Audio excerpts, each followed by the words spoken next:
it's 2014 related, but the news of the day is Kyle Orton's retirement. Doug, both Dougs, were you surprised by it? And how does that affect your to-do list? Well, I mean, Coach can say I was surprised. He told us this morning, so we had no inclination that he was thinking in making that decision at this time or down the road. So it was surprising. And for the future, that's what the evaluation process, we'll start looking at that right after this meeting. Yeah, and I can confirm, and Doug knows, that I found out first thing this morning. So obviously it's always a surprise, especially when you're not thinking in those terms. How would that impact your decision-making as to who to play at that position and moving forward?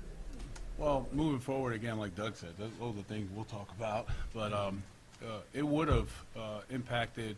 I would have had to make a decision of who would have been the best player for us to play, during that week, and I would have had to put some thought into it if I knew it prior to. Did you get a sense at all throughout this that this was a player who maybe had this on his mind, or?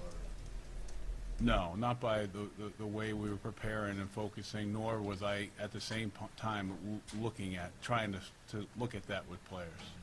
No, does it, now that you know it, though, does it make you question anything going back?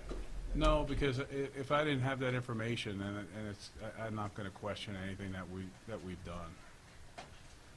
Really, is E.J. Manuel your franchise quarterback? Well, that's something we'll look at throughout this offseason. By sheer numbers, we're going to have to add one, maybe two more. But that's something that we're going to go through and with a fine-tooth comb and see if we can figure it out. We're up to you. Would you have played EJ yesterday? With the information we just found out about Kyle, or what are you talking about? Both, I guess. First off, no, not without the information. Last week, would you have played DJ? I look at it this way. Coach is in charge of the 46 guys on the field. I'm in charge of the 53. We discuss things every day. So I was full support on every decision he's made this year. You weren't able to say affirmatively that E.J. is your franchise quarterback after sitting here last year and swearing by him, making a trade based on him being your franchise guy, helping him out. How disappointing is it to sit there and not be able to say, yes, he is? I wouldn't say it's disappointing. It's something that we're going to have to see. I mean, I can't sit there and say because he did take us a little bit of a regression back, but we've also seen some progression in what he's been doing in practice. So it's to be determined. But again, we're going to do our due diligence and leave every option open at that position, along with other positions on the team. You're didn't play the final 12 games this season. How do you evaluate him between now and August, knowing you won't play another game until August? Same way you evaluate everybody else, just how he's going to pick up and how he progresses through the OTA process, how he comes in off the season, if he's in shape and his mind's ready, and then just go from there, just like we're going to have to evaluate any position that we bring in new guys or old guys. That, hey, it's a year-to-year league, and you have to prove yourself every year. For Doug Marrone, it's been reported that you have a 3-day window to opt out of your contract. Is that something you plan to utilize? We'll stick to 2014 questions. That doesn't have to do with 2014 season. Was 2014 your last year as Bills coach? I can't answer that question. 3-day opt, and it occurs in the month. I mean, I will tell you this, and my background has been the same, and you guys can look into it. I do not discuss my contract, and that's my rule. I never have and never will. Question for Coach Marrone. I know you got thorough review coming up on everything, but can you talk about the issues on offense? And, maybe what went well on offense, if anything? Well, what went wrong? I mean, I think that's going to be obviously more of the major point, when people look at it from the standpoint of, the performance, and we'll go back and look at those 16 games and figure out, how we can improve. But make no mistake, we're always looking to improve in other 3 phases, but I think that one will take more of a precedent, obviously, in what we have to do. Will the coaching staff from 2014 return? Well, again, for me right now, we just got done with the players today. We'll sit down, myself and Doug and Russ, and we'll talk about all the the situations and evaluations once we gather all that information. For Doug Whaley, if you had known EJ would take the step back that he did, would you have given up a 2015 first-round pick to move up and get Sammy Watkins? I look at it this way, we're extremely happy with Sammy Watkins, and we expect big things from him. And I'll let you guys discuss if the trade was worth it, but we're happy with the player, and we're expecting big things from him. And I also look at it this way, drafting isn't the only way you can acquire a player in this league, so there are other avenues we can explore. Seeing what the other rookie wide receivers in this class did, does it make it a little bit tougher to swallow, knowing what you gave up to get Sammy Watkins, knowing that he was out? Not at all, not at all. We're extremely happy, like I said, with his play this year, and we look for bigger and better things coming in the future. Do you maintain that that move was in the best interest of the long-term future of the franchise? I think so. I mean, we got a number one wide receiver, and if we didn't have a number one wide receiver, we'd still be looking for one. So in the long-term future, however long he plays, and if he's here with the Buffalo Bills, we expect him to put up number one wide receiver numbers. Doug Whaley, given the fact that offensive line was an issue throughout the season, are you disappointed in maybe the performance and the lack of playing time of some of the higher offensive line picks, such as Quanjo and Henderson? You look at it this way, we want to be consistent, and across the board throughout this whole team, we weren't good enough to obtain our stated goal. So, yeah, everybody's got to get better, and it starts with me, starts with Coach, starts with all of us, and we want to get better, and way with doing that is getting consistency and getting competition. So we're going to continue to bring in players to get us to where we want to go. Doug Marrone, just to follow up on the O-line, being a former offensive lineman and a former offensive line coach, are you disappointed that you couldn't get more out of your offensive line play this year, knowing that that was part of your expertise? Well, not that, the expertise part, probably no. You know what I'm saying? I'm not going to go that way. But you're always disappointed when you're not getting, you know, what your expectation is out of either A, player, or B, a group, or 3, a unit, you know, and so on down the line, and obviously with the team. So, you know, you have that.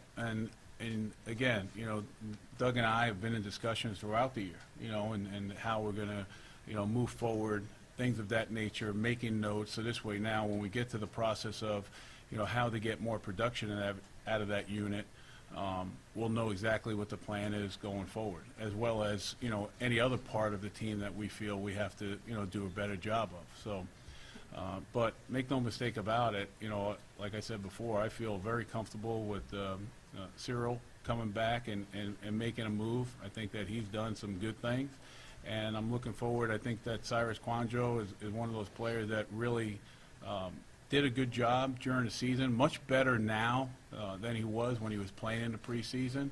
So it'll be interesting to see if that can carry over onto the field for a competition, you know, and who plays. You're still evaluating the team right now. How would you assess the job that Nate Hackett has done this year? Would you ever consider changing that spot? Well, I think, again, it's like I said before, when a discussion, the change of coaches and everything, I think we'll all get together and we'll evaluate it. I'll get all the information. That's what we're gathering right now, statistically, things of that nature. There's a lot that goes into an evaluation for everyone, like I'm sure that goes into an evaluation of myself as a head coach. So we'll look at that, and those discussions will go from, you know, obviously our owner, and then obviously myself and Doug, and then obviously to the offensive staff, defensive staff, special teams. Everyone's evaluated from me on down. How long, Doug Marrone, how long do you anticipate that process taking place? It takes a couple of weeks to get the information together. You're building it during the year, but it's never quickly ready available for you right after the season's over. So what you need to do is there needs to be a little, hey, let's take a step back from the emotion of the season, you know, a couple of days for that to settle in, and then you go and you gather that information and you start meeting on it and start discussing it. The body of work, when you present this body of work, I'll start with Whaley. When you present the season as a body of work, going back to the draft and the additions made, how do you present that, and how do you craft that message, what you believe, to the Pegulas? Encouraged, not satisfied. I mean, we took a step forward, but we obviously, again, did not meet our stated goals. There were some good things that came out of this season, and there's some things that obviously we have to do better, and as a whole, as an organization, and as a football team, and as a personnel staff. Everybody's got to strive to get better and get us where we want to go, and that's the playoffs. A lot of people are going back to that draft and the trade to Sammy Watkins. It didn't happen in a vacuum. It happened without ownership. Do you feel that in retrospect things might have been different if there wasn't the uncertainty hanging over this franchise's head? Not in my mind. As I say, when we set up our draft board, we have a line of guys that if they're still there and it makes sense, we will trade up for. And then we have a line that we won't trade away from these guys, and there's a line, the third line is we can trade all the way back to this guy and still feel comfortable. So that's going to be the same process how we attack this draft. When you go to one, he had left Dallas and they thought he was retired, so there was that hangover that you considered.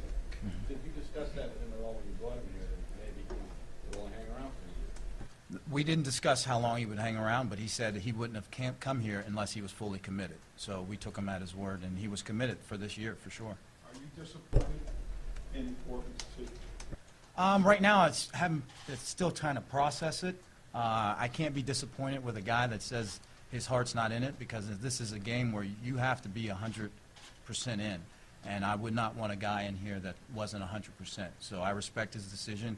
I respect what he brought to our team this year, and we wish him nothing but the best. Same question for Coach Moon. Yeah, I think same as Doug, in the beginning, but, I was hoping that Kyle would be with us.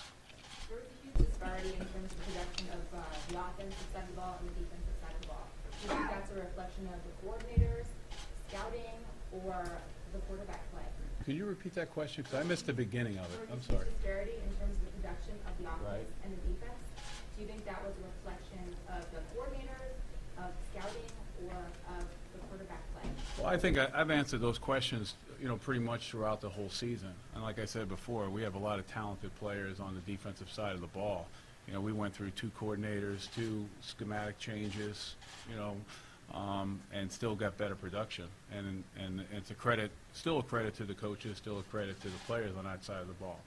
I think that, when you look at the offensive side, it's just like Doug and I have been talking about, we have to do a better job, from, myself to the coaches, coordinator, or however it is, and players also. And I think that we all have to be accountable for that. And it's our responsibility to make sure that we get that better, because everyone knows if we don't do that and maintain getting better in the other phases, we're not going to be where we want to be. Doug Whaley, when Coach Marone decided to bench E.J. Manuel, he made it clear that it was his decision, that he wasn't necessarily looking for agreement across the board. Were you disappointed to move on from E.J. Manuel so soon? No, I was not disappointed. Like I said, it's coach's decision on who plays in the 46, and we talk about it just like we talk about everything. Or even when, from my side, we're looking to add a player, and I'll talk to him about what my thought process is. He told me about his thought process, and I said, I'm fully behind you, Coach. And I think that's where people maybe get things misinterpreted a little bit. I had made that decision. But again, it's not like you make a decision and you go out there and not tell anyone. Obviously I made that decision, and Doug was the first person I spoke to and said, this is the way we really need to go right now at this point in time, which gives us the best chance to win. And then, and Doug was great because he just said, hey, I see the same things you see, and I agree with it. Do both of you believe that E.J. Manuel can lead this team to the playoffs, and if so, why? What was that again? You both believe that E.J. Manuel can lead this team to the playoffs, and if so, why? Well, I tell you this, and this is what happened. When we saw, where he was at the time that we made the change, obviously I met with him and talked to him about how he's going to handle things, which will probably give us a better indication of, where he's going to be. I thought that he did a very good job. I think that his accuracy has gotten better. I thought his decision-making on where to go with the ball has gotten better. From a standpoint of where he was in practice and what we were looking for him to do and taking reps against our defense. But in saying that, and you can see improvement in that part of the game, you still have to be able to do that when you get onto the field. So, having that now and having those days and having, what he does now and in the offseason to prepare himself to compete, I think we'll know more when that time comes. I think it was, in my opinion, talking to E.J. was a beneficial step in his career because he was able to take a deep breath, decompress, and see how someone else does it, a guy that's been in the league for a while and has had some success. So I think he picked up some nuances that he can incorporate into his game and hopefully get him to where we want him to be, where he wants him to be. And that's a starting quarterback that can produce at a high level in this league. But again, like Coach says, you really won't know for sure. We can see progress until the lights go on next year and have him play. I wasn't there last night, but on Instagram and social media, some of the players posting pictures somewhat celebratory or at least excited about yesterday's win. Do you think after yesterday's win there was something to be excited about? Do you think that's fair? I mean, given that you didn't make it to the playoffs and it was a lot of stuff. Okay, the first part of that question, yeah, I think you're always excited when you win because it's very difficult to win in this league.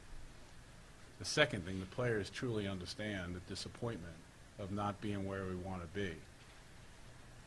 The next thing, and I said this during the week, was, you know, you get a win, at least it takes some of that bad taste out of your mouth. When it comes time to evaluate this regime, who gets responsibility for drafting E.J. Manuel? I always say it's a Buffalo Bills pick. I mean, you guys can assign blame wherever you want, but and when we're in draft meetings, it is a consensus recommendation for our whole organization of where we think this guy's valued and where we should pick him in the draft. For Doug Whaley, prior to Coach Marone being hired, Russ Brandon spoke of the organization becoming forward-thinking, progressive, used words like that. You've seen your offense now regress from 19th to 26th in the league in 2 years under Coach Marone. So knowing that, what evidence do you have to back up that you have a coach that fits those criteria? Well, that's what we're going to do, like Coach says. We're going to evaluate this organization from top to bottom, and we'll start after this meeting, after this press conference, and go from there and get into the nitty-gritty of it and the bolts and find out how we can improve. Really, does Orton's decision make it more likely to draft a quarterback in the next draft? We'll leave all options open for acquiring a quarterback. We don't want to put ourselves in a corner and show our hand, but yeah, we'll leave every option open. When Kyle informed you of his decision to move on, I mean, how did that go down? Did he hand you a letter, or did you talk to him? Well, the first thing was, What did he say, and how long was the conversation? when I came in, obviously, when I came in this morning, Kyle came up to see me prior to our team meeting and informed me of it, and I asked him, you know, hey, is this something that you're sure about? You know, a lot of times when you make decisions like this, you know, you need to spend some time, you know, thinking about it. You know, and I told him, you know, hey, I recommend that, you know, you take some time and think about it before you come to a decision. But he said that he was, you know, he was ready. And, you know, in this game, you got to respect, you know, the players' decisions. And, you know, as soon as I was informed, I informed, you know, Russ Brandon. I told Russ to make sure that he told Doug at the time, because I was texting or trying to call the owner and telling him what was going on. For Doug Whaley, do you have in your mind like what you'd like the roster to look at quarterback? At least, do you still feel a need for like maybe a more veteran presence than EJ moving forward? That's something that we're going to obviously talk to Coach about and evaluate, but like I said, told Sully, we're going to leave every option open of how many and what type that we're going to add to the roster. How much flexibility do you have in the salary cap in acquiring quarterbacks this offseason? I mean, we'll have to look at the numbers, and again, that goes in with our evaluation process that will start here soon. Is there a rough estimate right now of how much cap space you have? I want to say 16. I'm not sure. I'm not. Yeah, we'll have to look at it. I haven't even started looking at that stuff yet. What about just players who could be gone now? Your thoughts on Jerry Hughes moving forward? Productive player. Brings a lot of energy to our defense. We're excited that we have him on the team, and we'll do everything we can to keep him. What about CJ? CJ, same thing. He's obviously didn't have a year that he probably wanted this year with the injuries, but we think he can bring something to our offense and be a nice addition and a nice weapon for us. The emergence of both Preston Brown and Nigel Brown this year and Kiko coming back next year, is there a spot for Brandon Spikes? That's something we'll have to evaluate, and we'll have to see where he is and what he's thinking, and if it fits where we think he could fit into our defense. So it's something we'll evaluate. For Coach Marone, you've been asked before in regards to CJ, but why has he not, I know injury aside this year, why has he not been able to reach the level of production in 2 years with your staff that he was in 2012 under Shane Daly? Well, a little bit, I think we'll look about it as far as the schematics of what we're trying to do. Obviously, we went back and looked at a lot of the stuff that he was successful with, you know, when Chan was here as a coach. And a lot of times you can't set up a system, you know, where it's successful for one person. You're trying to, you know, set up a system where you can have success and win games. So, you know, we've got to look at that and try to figure out what's the best way going forward to try to duplicate those numbers and at the same time making sure that we're winning games. Going back for a second to who's responsible for the EJ pick. You said we can assign blame where we want. Is that an admission that that pick was a failure? No, that's what you were trying to say. I So said that's responsibility. responsibility, you guys, responsibility, blame. I wouldn't say it was a failure. His career is not over. It's just getting started. So that's how I feel. Doug, in the big picture. You keep saying Doug, you know we're both Doug. I always get confused, John. Coach, You know, go- and you're kind of looking right in between right there, so. Go, Yeah, so co- if you go like Doug. go Coach and Doug. Yeah, There you go. or, If you, the fact that you couldn't get a third receiver on the field very often, or in the fact that a guy like Mike Williams, or before that Stevie Johnson, you know, couldn't fit with this team, did you feel that you needed to bring more protection for your quarterback and therefore limited the number of things that you could do as far as offense goes? well, I mean, strategically, we went into there, and I'm thinking that, and I don't know if this is the answer, and if it's not, just make sure you stop me. You know, what do we have to do to win games? You know, I think that's the most important thing. You don't want to run a team with three separate entities. And I thought that we did a good job this year from a standpoint of the team knowing exactly what had to be done in those three phases. With the receiver situation, you know, when you look at it, Kyle's numbers from a completion percentage, the numbers of receivers that had over those catches, you know, 60 catches from that.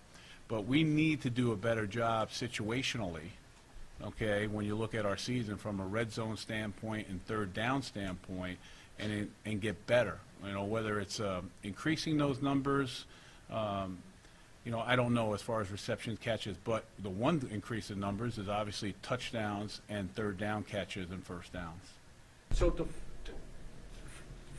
let me understand Yes. this, you felt that the offense, I don't want to put words in your mouth. but, No. there was a feeling that when you talk about the three phases, that the offense, there was a decision to be a little bit more conservative on offense as opposed to high tempo and big play. Well, some games we want to slow down, you know, some games we want to speed up. Obviously, we're always looking to see how we can create big plays. To answer your question, though, and like I said most of the year, is that the efficiency level, I mean, you go back to yesterday, you know, and you look at that first drive.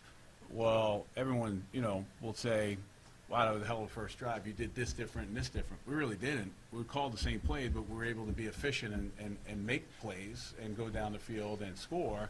And it's the same thing as the tale of two halves. The second half, we knew what was going on.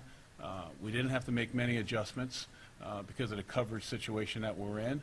And we're doing the same type of things, but we weren't getting the same results. And that's the difficult, you know, part of it is that, you know, you need to field, you know, a team or a unit, you know, that can be efficient. That's why I've always used that word during the year.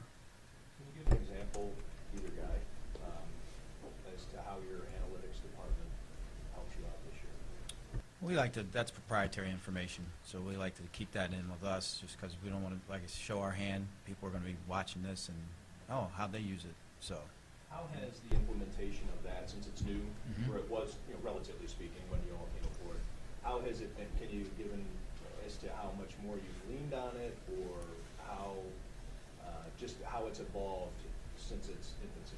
oh, I know from my standpoint, I'll go to Michael Lyons and just, I'll be thinking of something and say, hey, can you run some numbers on this? And let me see. So it's situationally, and there's things that come up that you might want to really delve into the numbers a little more, and then that's when we lean on Michael Lyons, and it will get ramped up even more with this offseason coming on when we start looking at free agency and also looking at the draft board. You've been happy with it?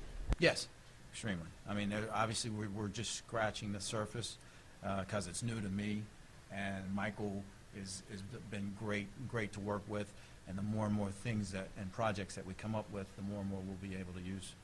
Is that more of a front office thing, or how much does it implement, or does it impact the coaching? Well, I think it's, you know, it's used in, like I said, you know, what Doug's responsibility are and how he uses it, you know, is obviously, you know, going to be a separate entity to how we use it. So obviously, you guys know, I talk about it all the time. I use it, you know, quite a bit in a lot of things, and I think that, you know, we have some thoughts and ideas that we've put around that we're going to be able to take this thing to a level where I don't think anyone, you know, else around is able to do right now because of my experience of using those, you know, the analytics. But it's not going to be from a standpoint of, I think, like a lot of people here realize, you know, with just like down and distance or fourth down and things like that. That's, you know, that's in there and it's part of it, but it's not even close of what you can use it for to help you become better schematically, matchup-wise, and things of that nature. So, you know, I'm excited, and obviously you guys know we use it. I use it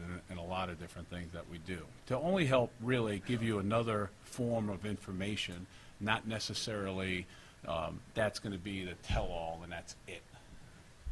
Coach, so you weren't talking about the future, but how encouraged are you by the past 2 seasons, your first 2 as a head coach, relative to how close this team is to being what you want to be, a playoff team? Well, I mean, you know, coming in, and obviously the conversations when it goes back to originally the conversations during the interview process. You know, when I was first being interviewed of, you know, how we want the team built, you know, and where we wanted to do it, and Doug was involved with it at the time, even though, you know, obviously Buddy was there, you know, and going with the you know, building it defensively, and then, you know, after last season was over, you know, Doug and I, you know, talked, and we made a conscious effort to build a, you know, do better on special teams, you know, and get the field position thing, you know, straightened out because we weren't doing a very good job there. And we made a conscious effort to go out and get that better, and we did. I think at the end of the day, I didn't get all the stats from yesterday's game, but going into yesterday's game from a composite of special teams, you know, we were 3rd in the NFL, you know, from a composite. So, you know, now the next thing is to get better still on defense and special teams, but, you know, we need to make sure that we discuss what's the best thing moving forward in an effort to improve ourselves offensively to get us there. As far as the season, I think when you look back, you know, it's like I said yesterday, you see a lot of things, you know, people will point to the Oakland game, but it goes back even further than that. It goes back, you know, to really every game, you know, that you're not able to do. You know, can you use that as a point going forward? If everyone truly understands and they're educated in their beliefs about how difficult it is to win, how much you have to prepare and focus, and how you have to be ready, you know, to play, you know, every single game, every single week, and be able to play at a level of efficiency, you know, that you can win. If you can do that, then you look at what's happened this season, and yes, you can build off that. But make no mistake, you're going to have to go back to the beginning and build that same foundation, but you're able to use the season to help you support what your message is. In that sense, Doug Marrone, Yes. how potential big of a setback might it be for this offense to be starting with potentially its 3rd quarterback, or going with a 3rd quarterback in 3 years, and how much of a setback might that potentially be? It could be. I mean, I'm not going to sit here and deny that it's not going to be, but, you know, we'll just have to see how it works out and what our plan is moving forward. Coach Marrone, how did the owners react to the Orton's retirement when you were able to reach them? I think the same questions that everyone brought up here was the same questions that Terry brought up. This is for Doug Whaley. What expectations are you had for the Mike Williams trade, and where they met based on what you saw this season? We were looking for a guy to come in and help us. And the way we assessed it is 6th round to a proven NFL veteran or a 6th round rookie, and we thought it was a deal that was palatable for us as well as for Tampa. Obviously, it didn't work out the way we wanted, but we will always research and do our due diligence to keep adding good players. Why didn't it work out in your mind, either of you? Yeah. Well, I think because, you know, Robert, you know, there was a point where Mike was playing better than Robert Woods. That happened in camp. You guys that were at camp saw that. And then there was a point where Robert Woods started playing better. So, when you're looking at Robert Woods and Sammy, those players stepped up, Mike's position wasn't an inside player in the slot, and we felt, Chris Hogan was coming along, and Chris was a better option for us at slot with Robert staying outside rather than moving Robert in and Mike coming in. So that was a decision we made, that people got better, and it had nothing to do with Mike and his performance. He was just, beat out, by those guys, in our opinion, as coaches. So that's how that went down. And again, I believe, if I'm not correct, that we acquired Mike before the draft. So, we didn't realize that, we were going to be able to get someone like Sammy to play on the outside also. Ron, what concerns do you have about the potential of, Jim Schwartz having head coaching experience to be in the same position where you were a year ago with Mike Pettin? I think we did a good job, when Mike left, and I think there was a lot of questions of it. I think Jim has done an outstanding job. We're very happy, obviously, with what he's done here. And, when that time comes, we'll be able to, go where we need to go. You have contingency plans, though, about what you would do if he left? Now, how many weeks have we been together? Do you think that there's contingency plans on everything? And everyone's backed up. Everything goes that way. I think if you ask any coach that, they would know. Since he started experimenting with Kwanjo in the interior at guard, how has he looked in the many weeks that he's been over there? And is it your idea to keep him there? Well, I tell you, he went in there, and it's much more difficult, like I said before, to move outside in. It's so much easier to move inside out. So in saying that, we wanted to make sure that we weren't going to make a mistake, in being able to play our best five, so we moved them inside.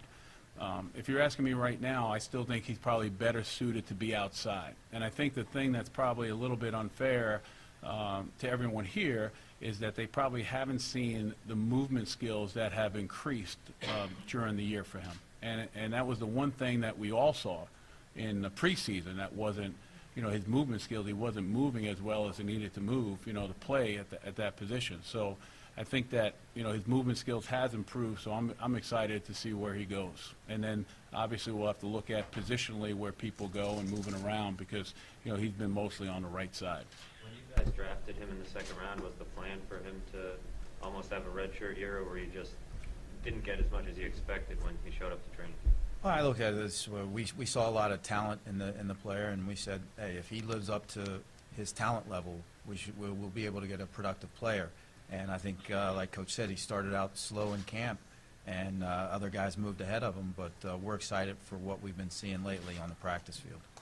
Whaley, a 3-win improvement. Does that make this season a success, or is it a failure because you didn't reach the playoffs? Again, like my statement is, we're encouraged, but we're not satisfied. We got some things that we did and we can build on, but again, we can't be satisfied until we get to the playoffs. Based on the fact that both you two are first-timers at your positions at the NFL level. There you go. And based on how this past season went, do you feel there is a need for any oversight on the football side, based on how things went this season? Again, that's not a decision that I'm able to make. So I don't concern myself with it. Going back to Kwanjo, real quick. Same thing. I mean, that's not up for me to make a decision on. I'm just going to keep doing hard work.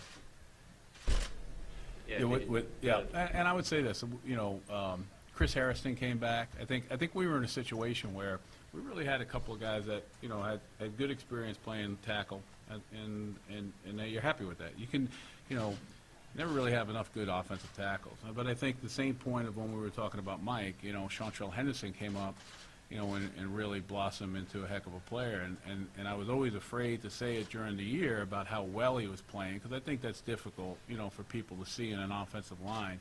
But when you look back at the 16 games, 15 out of those 16 games, he was a productive, winning type of player for us, outside of the one game. Are either of you concerned that the struggles that Cordy Glenn had over the second half of the season might indicate that he may not be the left tackle that maybe you guys thought he would be? I think those are the things that you look at. I think that obviously, you know, that it's always a concern when someone's struggling, and you have to come up with answers and put people in the best position. Doug and I have talked about that during the year, you know, about what was going on. We've had those conversations with Cordy. So now we have to see how it goes moving forward of what's best for the team. Is it a consideration to flip Chantrell to the left side? It's always an option, obviously. However we get the best 5 out there playing, the faster we can do it, the better we'll be. With the season over, maybe you've had a chance to digest over the last 24 hours, you don't strike me as the kind of guy that does shoulda, coulda. What Strikes you as the kind of guy that what? wouldn't do the shoulda, coulda thing? Oh, yeah. But We all do, though.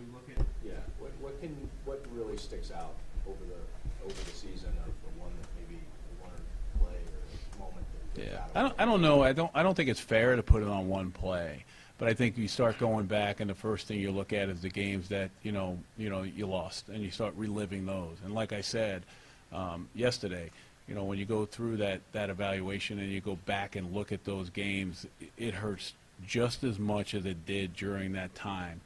And you know, you always question, you know, hey, what could I have done as a head coach to make it better, to where we could have been more efficient, or we could have eliminated, you know, the turnovers. You know, you look at New England, it was a turnover situation. You know, you look at Houston, it was a turnover situation. There's a lot of things, and I mean, that come into play. And I think you look at that and you start to realize, gosh, you know how close we were, but yet at the same time, you have to say, you know, hey, when this thing starts again, we've got to go through all these all the process again, you know, and make sure that we can build it so that those things don't occur. And you're not looking back and saying that. Is there a chief regret or one that really sticks out? Or Which one do you have? I know you have one. Which one do you want me to say? No, I really think, and Tim, I look at it as really overall. You know what I'm saying? Because I don't think you can't minimize some things that happen during the course. It could have been a poor kick in field position. It could have been a defensive holding penalty that gives someone the first down. It could have been, a 2nd and 3 and you get an offensive holding, or a 3rd and 3, you pick it up and you have a penalty. So the way I'm built is all those things go into play, and it's never really been, the one situation that really did it. There's always about 4 or 5 plays per game that you can really, put your hat on. a good way to live? That's why I'm always like I am. Got time for a couple more, guys. With a largely veteran roster, especially on defense, do you think it would be risky at all if you had to go back to EJ at quarterback? Do you worry at all about the locker room and that type of scenario, given that he was benched When you say worry about the locker room, do you mean as far as them not having faith in a player playing? Reception and their outlook? Well, I've always said this. I have a lot of respect for players. That the one thing players know, they know who should be playing and who shouldn't, to a great extent.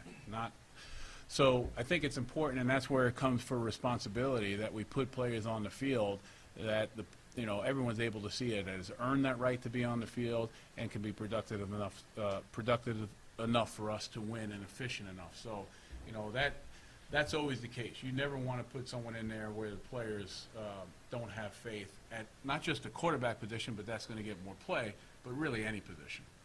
In retrospect, for both Dougs, do you feel that maybe you over or under evaluated? I'm not sure if it's over or under, but the need to address the veteran quarterback situation earlier this past year than having to wait for Wharton. Do you feel that was maybe a misstep in your respective evaluation? Well, at the time when we got finished with the season, we were comfortable with Thad Lewis because he came in and won some games for us. And granted, he wasn't a vet, but we thought, all right, we could go along with these 2 young guys and Jeff Toole, 3 young guys, and go from there. Thad regressed, and he did not come in and live up to what he can tell you what he expected of himself and what we expected of him. So at that time, I would say you have a plan, but you got to be light on your feet. So when we saw that Thad wasn't progressing the way we wanted, that we had to explore other options, and then that's when Orton came to mind. Coach Morone, do you have any regrets about the way CJ was used before he went down with the injury? Who's that? Barry CJ. Spiller? TJ Spiller?